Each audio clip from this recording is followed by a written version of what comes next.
Are you tired of feeling overwhelmed by your finances? Let's talk about how you can get organized with your life and your money in today's episode. Welcome to Money Talk with Skyler Fleming, guiding you through the maze of your money. Let's get talking. Welcome to today's episode of Money Talk with Skyler Fleming. In today's episode, we're exploring how simplicity can transform your financial life. We'll discuss why people get disorganized with their finances, how simplicity can help, and we'll provide some actionable steps to get started. We have insights from experts and real-life tips that you can implement right away with today's guest. The money talking points for today's episode are: what things do I need to organize my finances? 2, what areas can I implement simplicity? And 3, how can I avoid disorganization in my finances? With the money talking points in mind, let's get talking.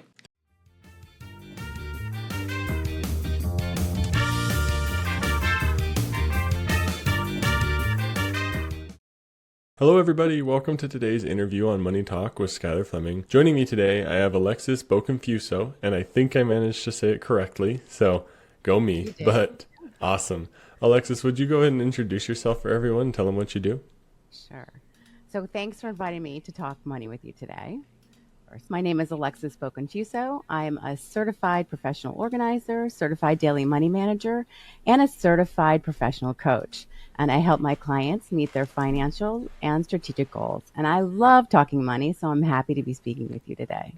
Fantastic. Yeah, this episode idea came out because I'm like, there's people who professionally organize stuff, right? Like that exists. And I was thinking our finances are often disorganized, or maybe that's an area we don't even think needs to be organized. So I'm excited for this conversation and to talk a little bit more about organizing our financial lives. But right out the gate, I think we should help people understand how they even end up disorganized, or what disorganization looks like with their finances. How do people get disorganized with their money? Sure. So some people are never organized in the first place due to limited financial literacy, or they have limiting beliefs about money.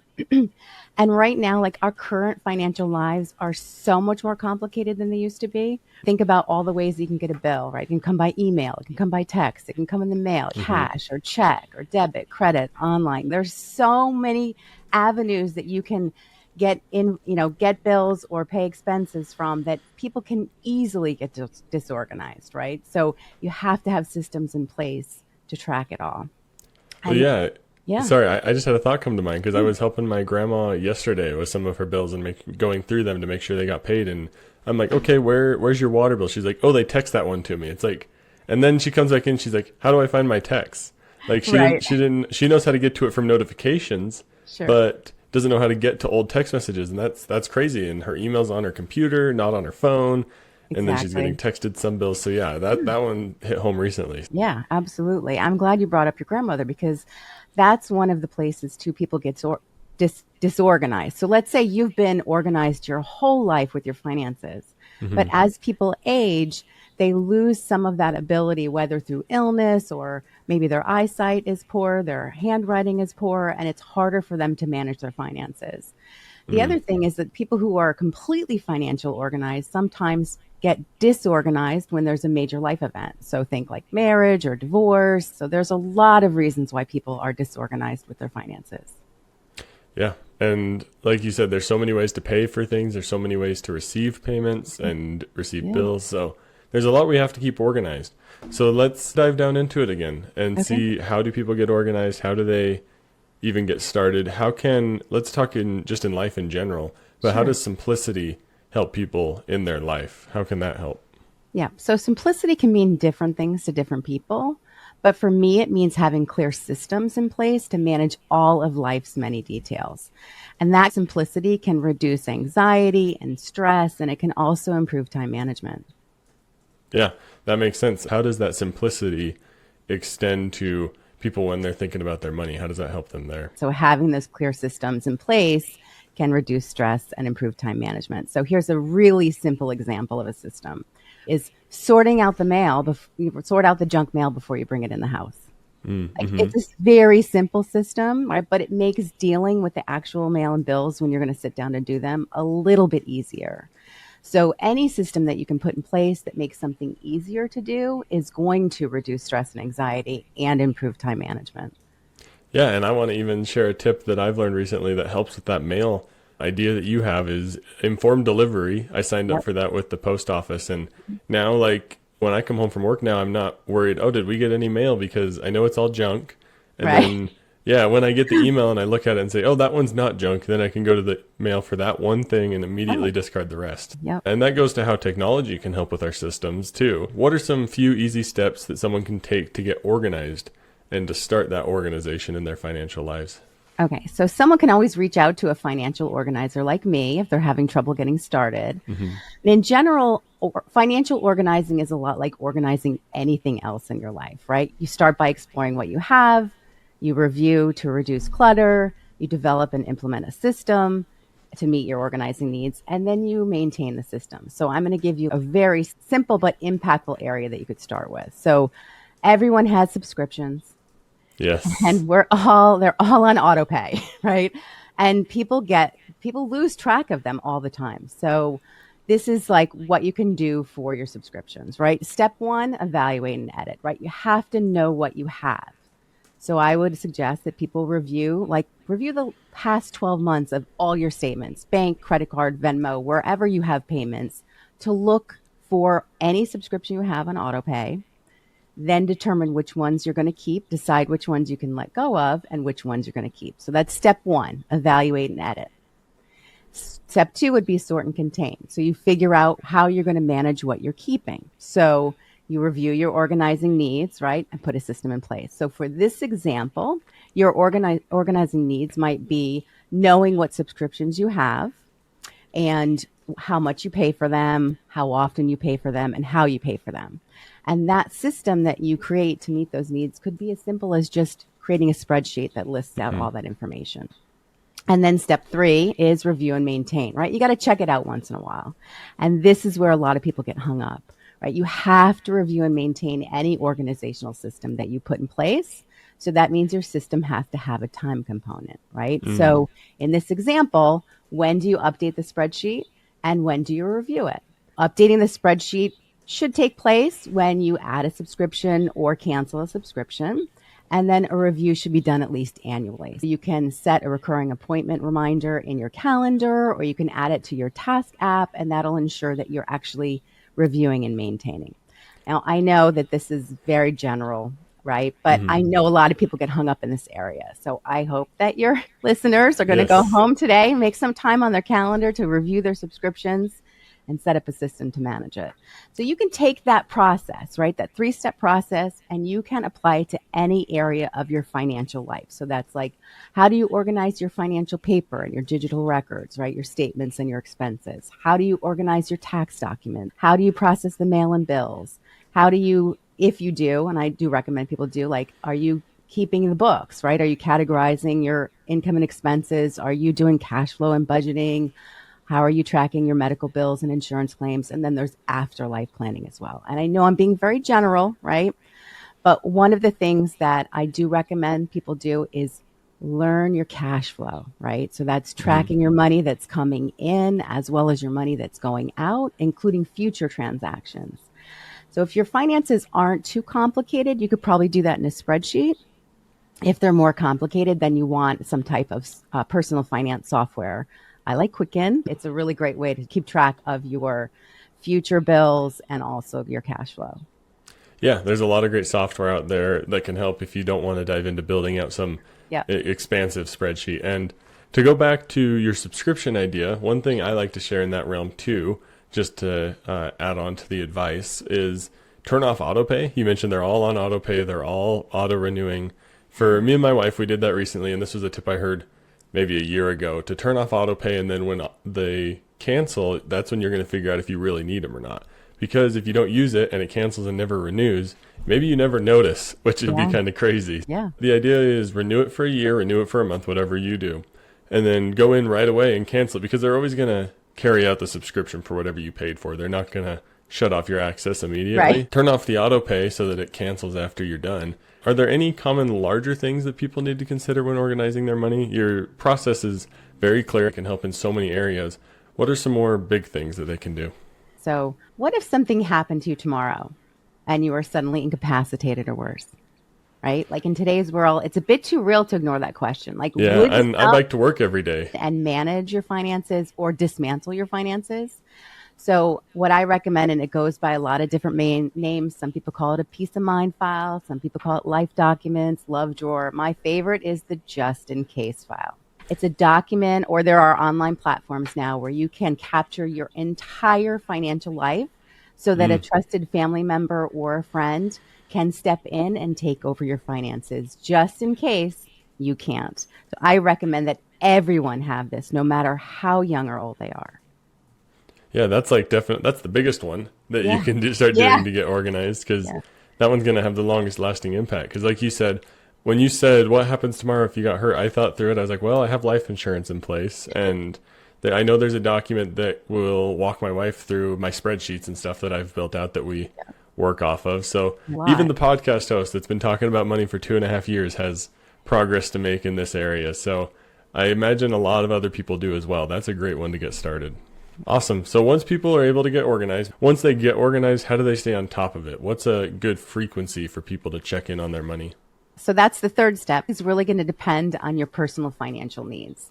So in general, I recommend people open their mail at least once a week, and that they review their cash flow on a weekly basis or a bi-monthly basis. Now, there are some people that can probably get away with doing that stuff once a month, but I do recommend doing it more frequently.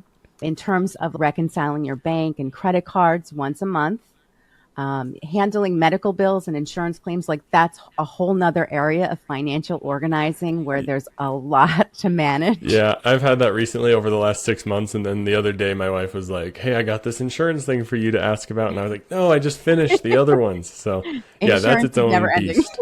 Yeah. So those at least once a month, you want to handle those types of things. And then paperwork, again, you would want to file that on a monthly basis. So those are just some general guidelines.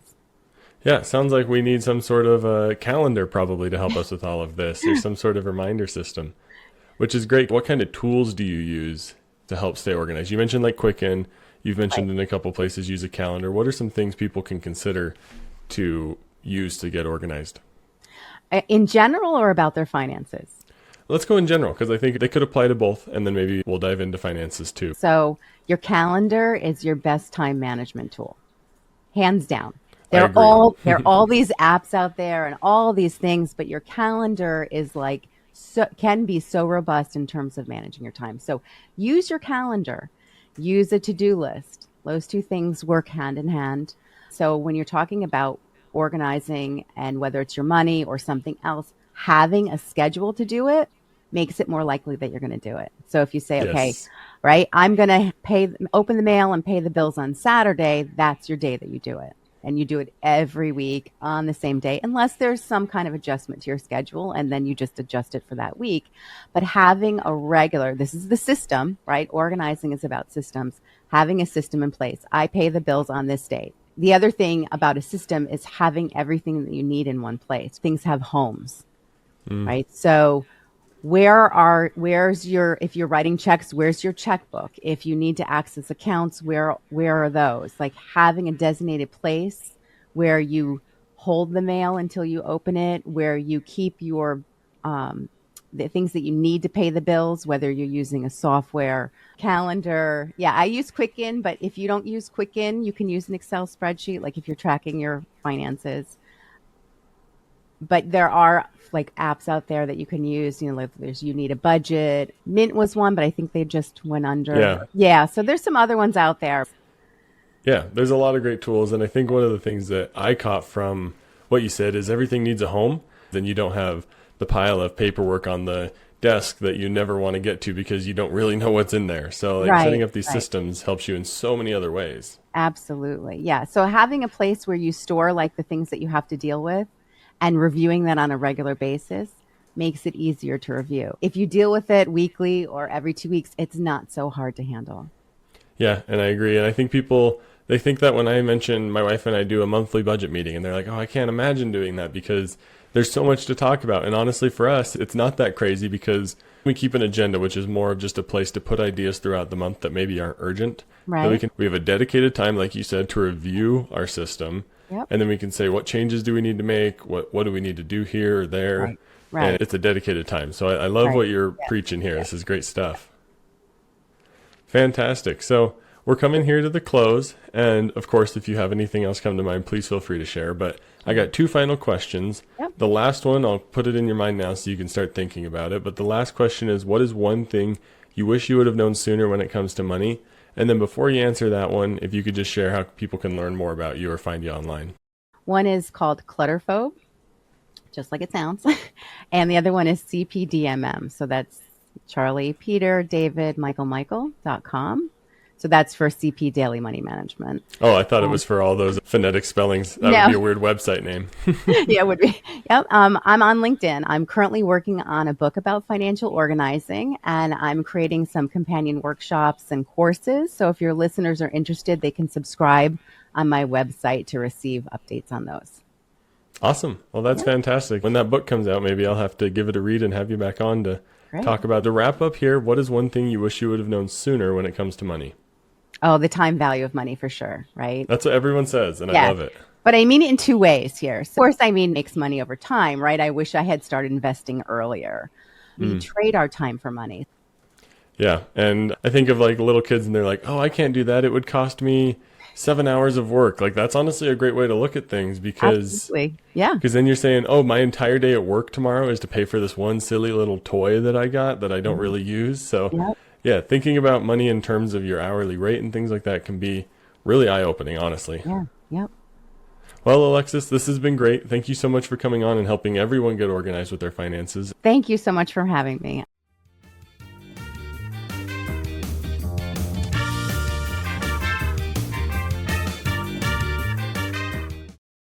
Thank you so much to Alexis for coming on today's episode. I think that was a really great interview talking about how you can get organized both in your life and in your finances.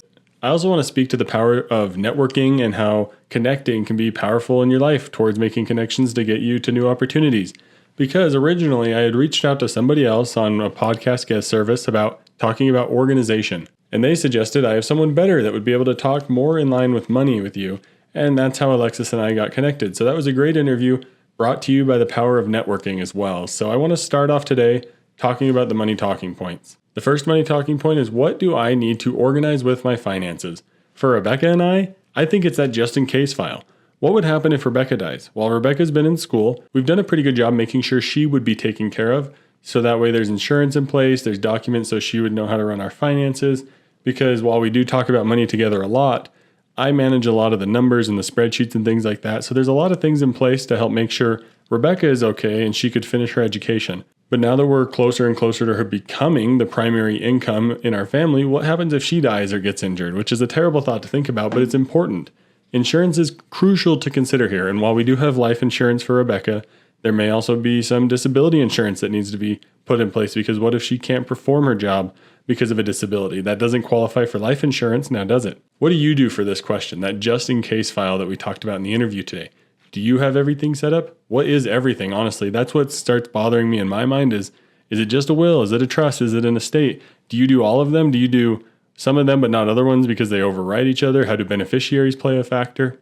What else is there to consider? So many terms get thrown around with the just in case file and that sort of area that it can be really confusing and overwhelming. So this is an area that Rebecca and I need to get a little bit more organized with and build our system around. The second money talking point is, what areas can I implement simplicity? For us, it was stopping with so many credit card applications. It got hectic for a little bit where there were so many credit cards being opened randomly and all the time for us, and maybe not randomly, but there were so many credit cards being opened that we decided we needed to keep it simpler. So now we have it simple with just our normal credit cards. We've kept all the ones that we opened open. We didn't close any credit cards because that sometimes can impact your credit score, but that's a different conversation that we talked about in the most recent episode of the Money Talk Credit Card Guide. So make sure to go check that one out and get the free resource at moneytalkwithskylerfleming.com/resources. But back to areas of simplicity. We know that credit cards was an area that it was getting complicated, and we didn't really want that. I didn't want to be the person credit card hacking. I didn't want to be telling Rebecca, hey, make sure you're using this credit card in this quarter, this one at these stores in this quarter, and blah, blah, blah. There's a whole lot of things to consider when you really get into credit card hacking. And anyone who's good at that, props to you. I'd love to learn. So if you want to come on, please shoot me an email. I'd love to talk to anyone. Or if you know someone, if there's another podcast you listen to that you could connect me with maybe their host and they could come on this show, or I'd be happy to go on theirs and we could talk about credit card hacking, that would be really cool. The third money talking point is how can I avoid disorganization in my finances? And this is systems, systems, systems. Write things down. The more things are written down, the less likely they are to get disorganized. We have our financial plan written down and we update it on that written document every 3 months. We don't just suggest ideas and suggest new things and just change things willy-nilly. It has to be written down on that document. And in the event that we do update something outside of that normal 3-month window, it gets written down or else we're going to forget about it. And why bother to remember when we have all the technology and means to write things down and let technology remember them for us? It keeps me sane and it keeps Rebecca from getting annoyed by me when I'm bombarding her with financial updates and decisions all the time. So it makes things a whole lot simpler for both of us, keeps us a little bit more in line and on the same path. But next, let's talk about the handy hint.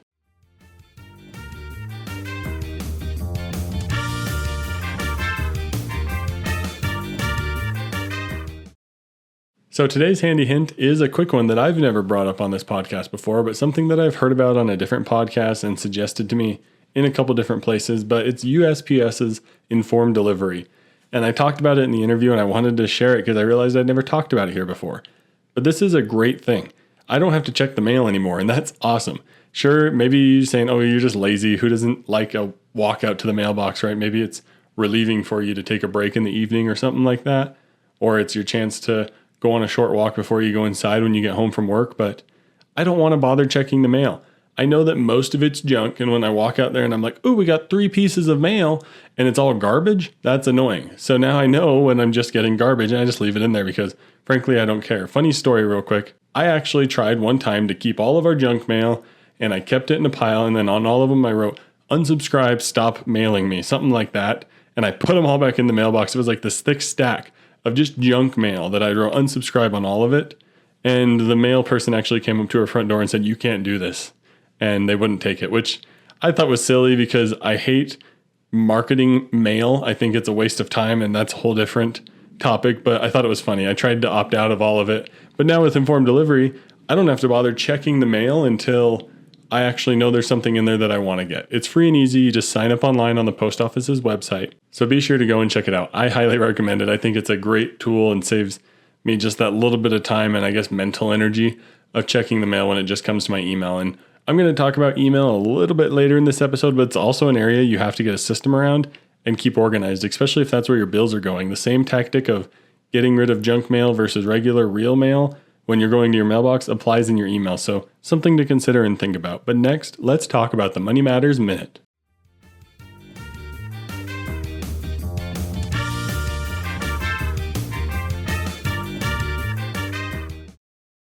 Alrighty, in today's Money Matters Minute, I want to talk a little bit about inflation. And this isn't a topic that I talk about a lot because honestly, I don't know a whole lot about it and I'm not super up to date on this area of the news.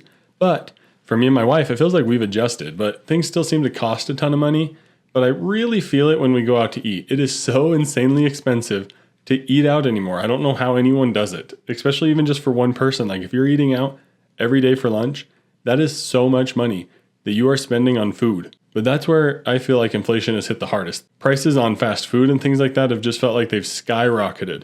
And that's where inflation, I think, still, maybe I just don't understand how much fast food costs. But news reports seem to be pointing towards inflation slowing down. And that's where I wanted to see, what are you thinking? How do you feel about inflation? Shoot me an email. But really, I think it all depends on how we're spending money. If we can keep track of our own spending and keep it in check, then we're doing good. If your personal inflation rate is doing all right, then you're doing okay. Who cares what the overall country inflation is at if you're able to maintain your spending and do good and stay below your means. But that's the Money Matters Minute. How are you feeling about inflation? Shoot me an email. I'd love to have a chat about it. But next is the Personal Finance Power Up.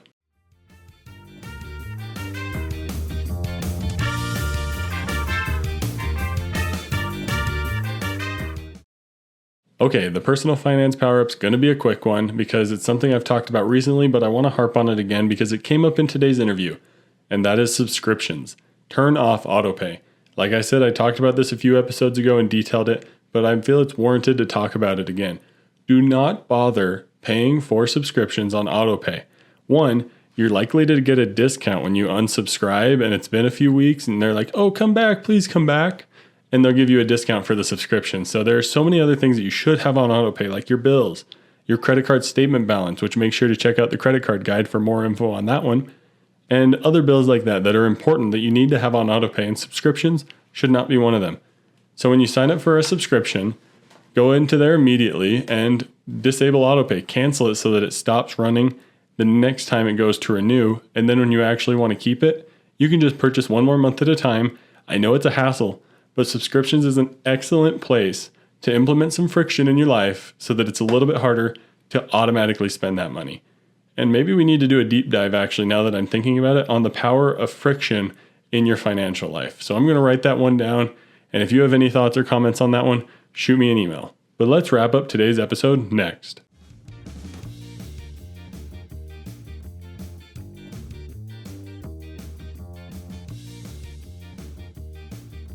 Thank you for listening to this week's episode of Money Talk with Skyler Fleming. We talked about organization today and how you can get your finances in order.